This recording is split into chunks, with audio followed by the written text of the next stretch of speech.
Hey guys, and welcome back to NTom and Volk's Spot of PC. Today we're going to be taking a look at Trine, which Webster's Dictionary defines as of relating to or being the favourable astrological aspect of two celestial bodies 120 degrees apart.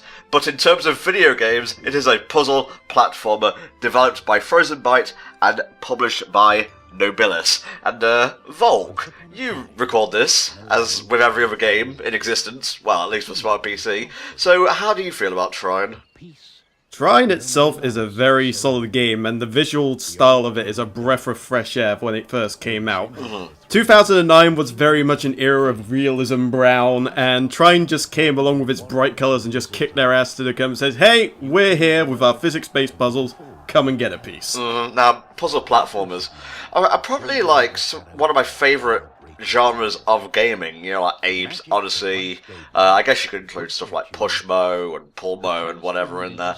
So, how accessible would you say Trine is? Do you feel a pleb like me could get into it and experience the joy of gaming?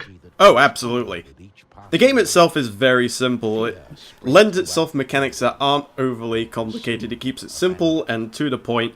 I can explain the characters for you. There is the thief, known as Zoya, who fights enemies using a bow and arrow, as you might expect from a thief, and also uses a grappling hook to access the hard-to-reach places in order to help aid your platforming. So, high up places, she's your chick.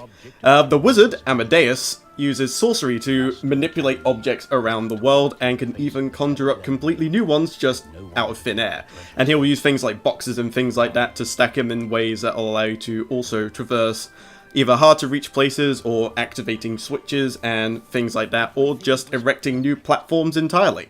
And then you got the knight, who is your stereotypical sword and shield dude who just beats enemies up and occasionally uses his sword and other assorted weapons to plonk things into place. Yeah, that's my character. I think I found my build right there.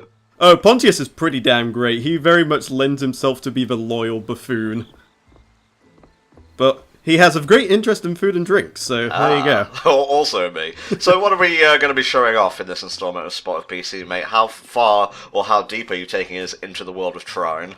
Well, I'm going to give you a taste. So the idea is that we're going to show you the tutorial that kind of introduces all the core mechanics, and also give you a taste of where the first level might take you so that you have a good idea of exactly what the gameplay entails and what the story itself is trying to portray. Don't want to leave too much, after all, with people who may decide to pick these up during the Steam winter sales. Indeed. As for what platforms Trine can be found on, you got Microsoft Windows, PS3, OS X, Linux, PS4, and Wii U. And I seem to recall, like, in some of the first trailers for Wii U, Trine featured pretty heavily. It was one of their indie darlings they wanted to show off. This came from the kind of era where indie games were starting to gain some traction, so this is very much on the forefront of indie developers really getting themselves out there in the limelight. So to explain a bit about the story itself, the Trine is an ancient artifact that combines souls together. And unfortunately our thief, wizard and warrior friend find themselves ensnared within the Trine by a hand of fate, as it were, and they end up underneath the catacombs of where we are seeing now, which is the Astral Academy, which has unfortunately been taken over by the undead. Of course. So it becomes like a double-pronged thing of trying to figure out exactly what the Trine is and how to unshackle themselves from it, whilst also at the same time kind of finding out more about this undead plague that has suddenly swept the nation. I can be a bit of a graphics whore sometimes, but I've got to say, I love the art style of this game. Yeah, the art style and the visuals is what appealed to me most about this game by far. Because it just wasn't what you're typically used to seeing in games around that time, and it's just so effective. Just everything is all bright and vibrant, and it really pulls you in. It doesn't kind of leave anything kind of unnoticed or out of the limelight. Everything is very prominent, even the stuff in the background. So, who would you say you played as the most, and who would you say you played as the least in terms of, like, the three classes? Actually, I would say that I play them pretty much equally, although if I had to pick and choose, I would probably say the wizard. For two reasons. The first reason being that its conjuration can let you do all sorts of cool stuff, like It's not just conjuring a box to like balance out a scale or create a platform. You can conjure a box on top of somebody's head and kind of take them out that way if you find yourself in a pinch. And there's just all sorts of crazy stuff you can do if you utilize that kind of power in just the right way. Because it's not just about creating objects, it's about manipulating the entire game space almost. So you can do all sorts of cool stuff that perhaps an untrained mind might entirely miss or just ignore completely. Also, he kind of reminds me of Rincewind from the Discworld novels. Yeah, I can sort of see that. So that's the class you played the most. If you really had to pick a least favourite, who would it be? I don't know, maybe the Knight, just because I tend to use the Knight just for combat more than anything else. Or the usual platforming fare. I would usually go for the Wizard or the Thief. Although that's not to say that Pontius is entirely useless at doing all the puzzling stuff. It's just that his forte is very much in the fighting side. Oh, I see. We're getting like 3 tutorials back to back, and all the heroes will be up at the end. Yep, it kind of introduces and kind of gets the plot ball rolling, so to speak. The thief's hand, and then the object. His hand got stuck. What kind of trickery is this? I do like the narration in this game as well. I actually had to look up the guy because I was almost 100% certain that this guy also did the narration for the Stanley Parable, but turned out that wasn't true. That's a game we're going to cover at some point on Spot of PC. Don't know what we're really going to say about it though, because it's kind of like a tech demo. Yeah, pretty much. It's very much just all purely narrative, and it's very much based on the player's individual actions and how the narrator just reacts to it, almost. Oh, this is my character right here, just a big fuck-off sword and shield, just you, the armour, and the blood upon your blade. Lots of pointy bits as well. The Orcs of Warhammer 40k would be very, very pleased with him. Pointy bits and a red cape to run faster. Oh, nice. That's how it works. The knight felt it was his duty to protect the Astral Academy during the... He's very much the brute force character, but sometimes there are some puzzles where you do particularly have to brute force it, like sometimes you need to push a heavy object, or you just need to use that sword and swing in and cut all these ropes to get all these things. You don't have to be as finesse with it either, just a broad swing in the general direction will do the trick. That's not to say you can't cut ropes in such a feast, but it's a little bit more finesse and it takes a little bit more time to do. Oh, that's cool. Oh yeah, and another thing he's good at, deflecting projectiles, which can do things like that. So if you find yourself in a pinch without a bow and arrow, then he can probably still help you out of those kind of puzzles, even if your thief should meet an untimely demise at any point during the game. Oh, here we go. The three have met at last. I kind of like the dynamic between the three as well, because they kind of start off like not really knowing who each other are, but then they slowly start kind of growing attached to one another. So even when, towards the end of the game, they go their separate ways, they still very much keep in touch, which is where Trine 2 and eventually Trine 3 would pick up on. Oh, I didn't even realise there was a Trine 3. I knew there was a sequel.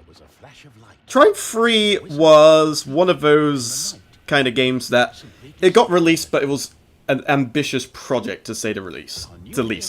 Unfortunately, it wasn't quite as well received as the other games in the series. That sucks. What they tried to do was they tried to make it fully 3D, and actually spent way more on Trine 3 than they did for any of the previous two games. And unfortunately, ambition got the better of them, and it kind of just resulted in a somewhat short, incomplete game. And a lot of people didn't really like that, because the Trine games themselves were quite long and quite involved. And Trine 3 didn't really have that same impact, as well as an outrageous price tag. It actually started out at $25 for what would equate to about maybe 4 or 5 hours of gameplay. Nah. So it did actually turn a few heads, but Trine 1 and 2 themselves, very, very solid games, very well received, pretty much across the board. Trine 2 was generally an improvement all around, but Trine 1 has kind of like that visual whimsy and charm to it that couldn't quite be matched. Understand a word I said? It is not treasure, it's an ancient object, the Trine. Oh, the banter between the party members. I love it. It actually explains that the thief isn't actually saying a damn thing because he just wants out. The thief remained silent. She was waiting for the right moment to escape. As a thief is always want to do, get the treasure and piss off. Pretty much. Actually, she has this thing where she pretty much agrees to kind of help them out only if she gets all the treasure. So yes, very much thiefy in terms of personality and mannerism. Now, I believe this is, it has co-op gameplay, doesn't it? Yes, it does. I think it had local co-op in the original version, but the Enchanted Edition, which we are playing now, as well as having online multiplayer functionality, also uses the same engine as Trine 2, so the game itself actually looks a lot crisper and prettier than it was originally. Oh, okay. But it's not that huge of a difference, but you sort of notice like some of the colours blend in a little better and some things pop out significantly more. Just those little changes that kind of just make everything a little bit more fancy. So have you ever played Trine, like, co-op, or have you always got it alone? I've usually gone it alone. When it comes to co-op games, usually my friends and I are pretty picky about what we pick in terms of co-op. But as far as I can tell, it's a very fun co-op experience, and it's quite significantly different to the solo experience. So, for those of you wanting to get a little bit more bang of their buck, definitely try the online multiplayer as well, because it does things a little bit differently, that spices up the gameplay just enough to keep it fresh. I'm a little bit disappointed you got fucked up by so much by skeletons, you know, the basic mobs. I hadn't played the game in a while, and I was still kind of getting used to the physics and all that sort of thing, so I was kind of jumping around like a loon, trying to get used to how the physics actually operate so that I can get my bearings a bit better. Fair enough, man, fair enough. Well, I did die at the very least, so, you know, that's one thing to take away from that, I suppose. Indeed. Now, just as, you know, the wizard, the thief, and the warrior are going through the motions here, what are some of your favourite puzzle platformers? It doesn't just have to be on, like, PC. We're not that, like, console or platform-centric here, even though we are a platform-centric series. But anyway, puzzle platformers of the ages, make your favourites. Well, I'd probably rate Trine quite high up there, honestly. But apart from Trine, I suppose you've got your usual platformers like your Ratchet and Clanks and things like that. Well, I'm talking puzzle platformers specifically. Okay. For puzzle platformers specifically, one other one I can name is also the Portal series. Very much enjoyed that, short and sweet. Didn't really overstay its welcome.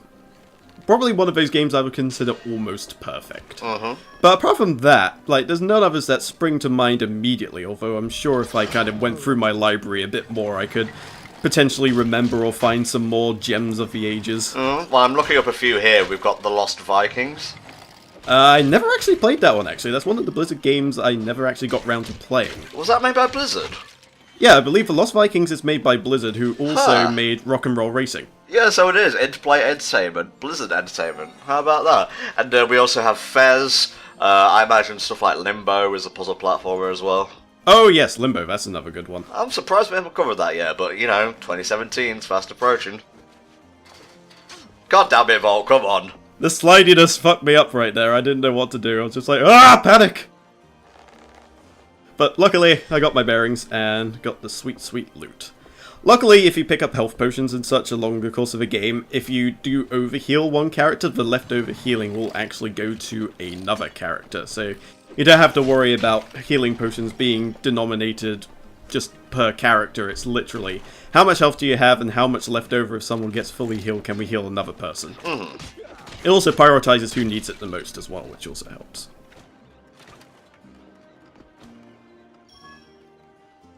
But apart from the solid platforms as well, you do get these tricky bits as well, like the wooden flimsy planks that you can kind of fall through, but they can be quite handy for luring enemies and causing a few problems for them. Oh man, that's scary. Well, I didn't know what the fuck. So it's like, wait, where am I? And like, it's just like, aha! In true knightly fashion. Probably intended for that to happen, even though he probably didn't. His strength lies, well, in strength, really. Oh, what the... Is he okay? Well, obviously not. He just got a chunk of building dropped on him and then his leg got caught in the platform. I'd say that's very much the definition of not okay. He's dead already, who cares? Yeah, I don't think you're going to cut your way through those vines, mate. This ain't fucking Sleeping Beauty. Well, you never know until you try. I mean, there's tons of secrets in this game and you can never really leave a stone unturned. If you think you can make your way through, go for it by all means. You never know what you might find. So instead I opt for the wizard box. It's a little bit less finicky than using the grapple to kind of whiz your way across ninja rope style like in Worms. There you go. That's how physics works. A little works. bit more platform manipulations. And there we go. We've pretty much sorted this little area here. But yeah, the puzzles start off relatively simple. The first level itself gives you kind of a taster of what kind of puzzles to expect, but then it starts ramping it up and making things more complicated. And it really encourages you to experiment as well, because whilst all three characters have their obvious strengths, that's not to say that they can't also perform other tasks. It may just be a lot more difficult for them. Like, the thief is a fairly potent fighter with the bow and arrow, but the wizard can also hold his own if you can manipulate boxes and such in the right way. So nothing is really impossible for all three characters, but there are clear strengths that you have to keep in mind. I like that the knight is pretty efficient in both defense and offense, but he doesn't really seem to have much in the way of projectiles, so I guess that's where the thief comes in to cover his back. Yep, pretty much. But as far as melee combat goes, he can't be beat. So there's a secret up here that you may just about notice, so we're gonna go ahead and open that up.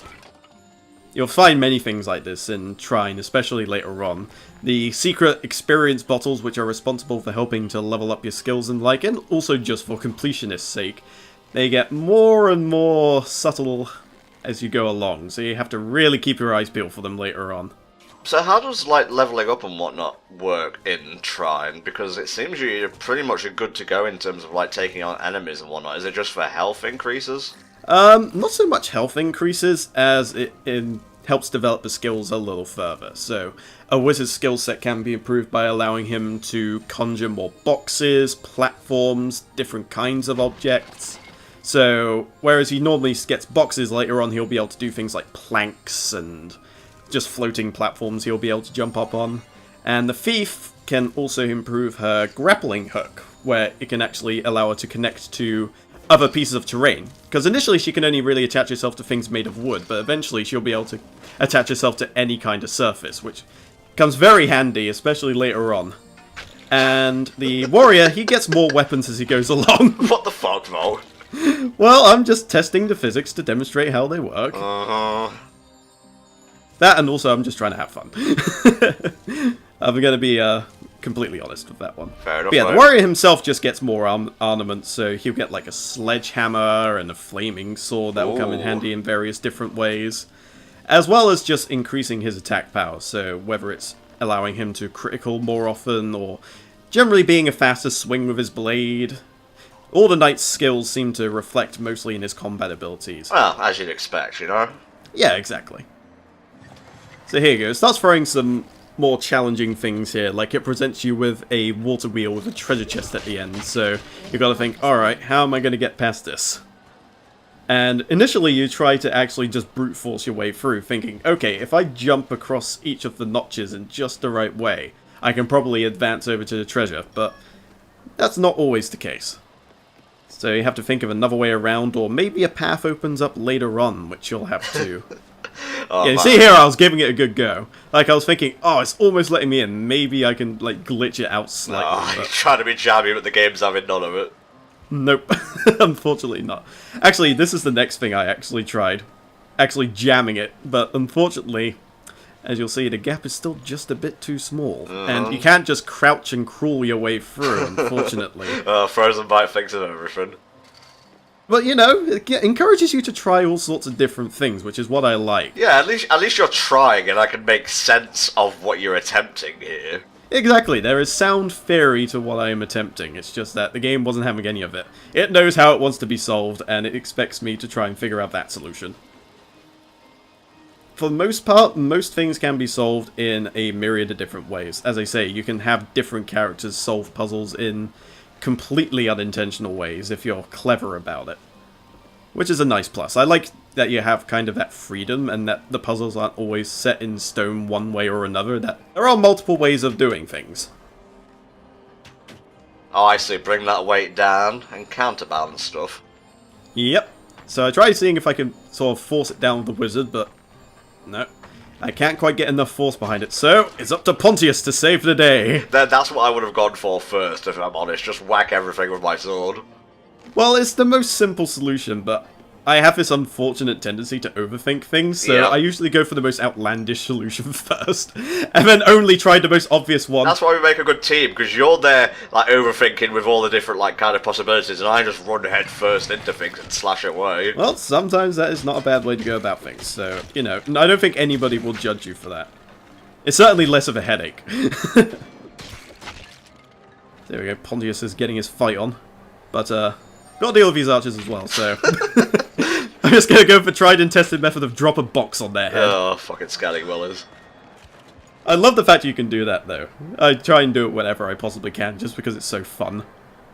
It's also a very sneaky way of doing it. You don't have to be in line of sight or anything like that, so it's a great way of taking them out safely. Ooh, Necklace of Life. Very nice. Perhaps this journey isn't for nothing. Also, she speaks, but only when the others can't hear her. No, she can. I'll help you find She speaks and everybody hears her. She just chose not to because she'd rather be silent. Oh, okay. Gotta keep that air of mystery, I suppose. Or just not wanting to deal with the two buffoons. Yeah, that too. Beerheart would not approve of this. So there we go. The thief's role in the story is pretty much established. I'll help you if you give me the shinies. So are there, like, optional treasures you can find or whatnot, or was that part of the mission? No, those are all very much optional treasures, and usually for those sort of things you have to go way out of your way in order to get them. So you're going to have to put your platforming and puzzle skills to the absolute test if you want to get those. Luckily the first stage is fairly forgiving in that regard, so it's not going to be overly difficult, but it's going to force you to think a little bit, and later on you're really put to the test.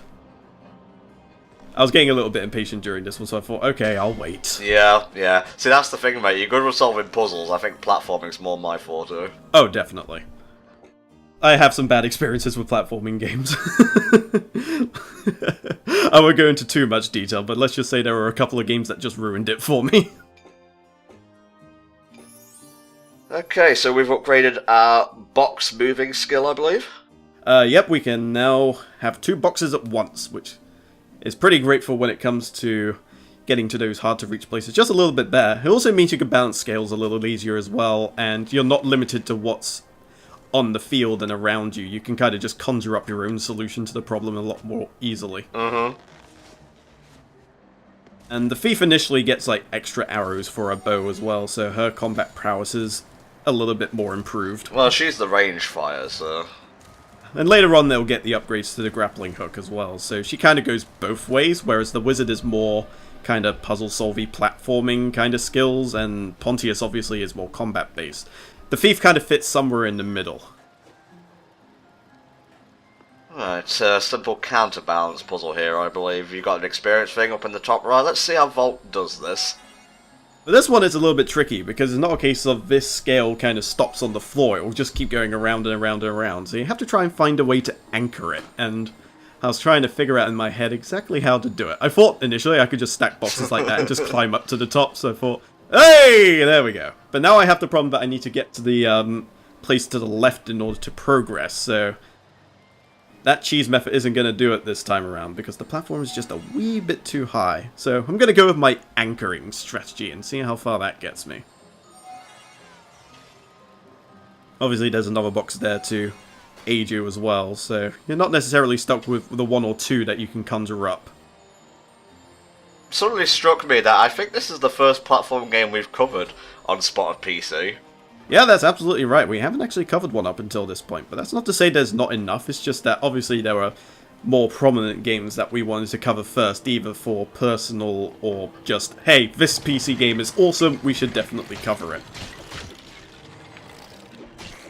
To be fair, at least for me, and this is a stereotype and I'm generalising, when I think of PC, I think of like RTS or first-person shooter. Platformer, I tend to go in for consoles more than anything, but we've covered like games, Theme Park, Hospital, Rock of Ages, which is I guess a puzzle game more than anything, Doom 2, scroll down the list a bit, Gunpoint, I guess you could call that a puzzle platformer?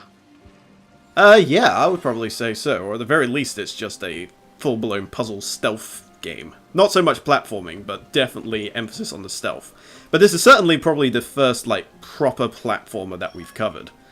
But there's definitely plenty of others that we can do later down the line. There's like a Super Meat Boy that you can go into. There's Mechazoo, which Tom has been telling me all about as well, and I recently I'm just bought. heavily pushing Mechazoo because I watched the two best friends cover it, and oh boy, it looks awesome. So yeah, I bought that, so hopefully at some point we'll cover that as well. Hey. And there's also a more RPG things as well. We can do this like point and clicks that we can potentially cover later down the line as well. So there's a lot of stones left unturned, but in 2017 we're going to give ourselves plenty of time and opportunity to get those covered. Can you tell these are the last two episodes of the year, and we're hyping up Season 2 of NTom and Volk Spot PC?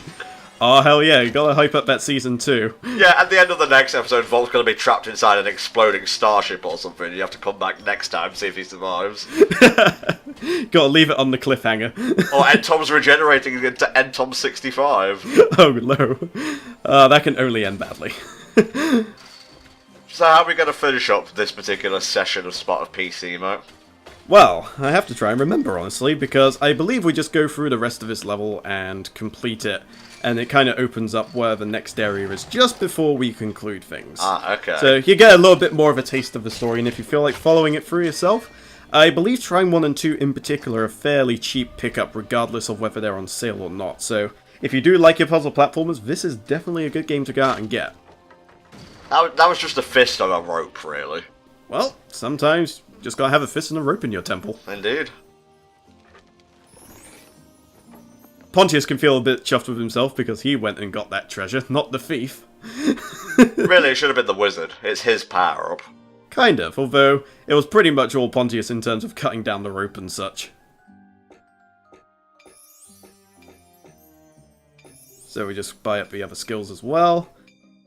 As you progress through the game, the extra skills do open up, so it's kind of based upon how many experience flasks you're able to get and also where you are relative to the story. But you can also revisit levels as well, so if there's something you can't quite get to, maybe it's just a case you need to get a little bit further in the game to unlock a particular addition to your skill set in order to actually overcome it. So it kind of encourages the whole backtracking and trying things out and taking different approaches to things later on. Here we see the physics part of this physics-based puzzle platform. Put those legs to work, Amadeus! But I'm gonna put you through a fucking Super Mario Maker crash course after this.